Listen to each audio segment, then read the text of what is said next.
За өнөөдрийн байгаль хамгааллын сэдвэд сургалт хэлэлцүүлээ. Сонгон харахын дөрвөн прокурорын газраас санаачлаад төлөөн цагдаа газартай хамтран зохион байгуулж байна. За манайд өнөөдрийн суг хэлэлцүүлэгт нийслэлийн байгаль орчны газрын улсын байцаагч нар мөн сонгон харахын дөрвөн нутаг дэвсгэр хариуцсан байгаль хамгаалагч нар төлөөн цагдаа газрын алба хаагчид манай сонгон харахын дөрвөн цагдаа газрын алба хаагчид за манай прокурорууд ингээ оролцож байна. За бид нар хамтраад одоо энэ оролцогч байгууллагууд буюу төрийн байгууллагууд хамтраад дүүрийнхээ нутаг дэвсгэр дээр энэ төрлийн гэмтрээс өрсөн цэцэрлэг чиглэлээр яаж ажиллах вэ? Хамтраад юу хийх вэ гэдэг талаараа бол бид нар бол хэлэлцэж байна.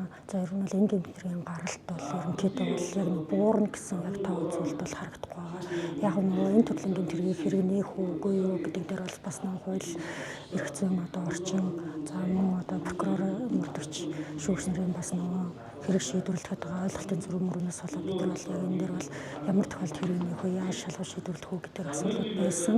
За тэгээ энэ оноос өнгөрсөн оноос ерөнхийдөө бол тэр асуудлуудыг бид нар бол ер нь бол тодорхой хэмжээнд бол ярилцж хэлэлцсэн учраас бас нэг яг тийм гол асуудлууд дээр бол шийдлүүдийг бол харж ингээ явж байгаа учраас бас шийдвэрлэлт бол аюул сайн бол явж байна. Яг энэ гэмт хөрөлдөн оршин гэмтрэгтэй холбоотой хууль бус үйлдэлүүд ерөнхийдөө бол буурсан болоогүй.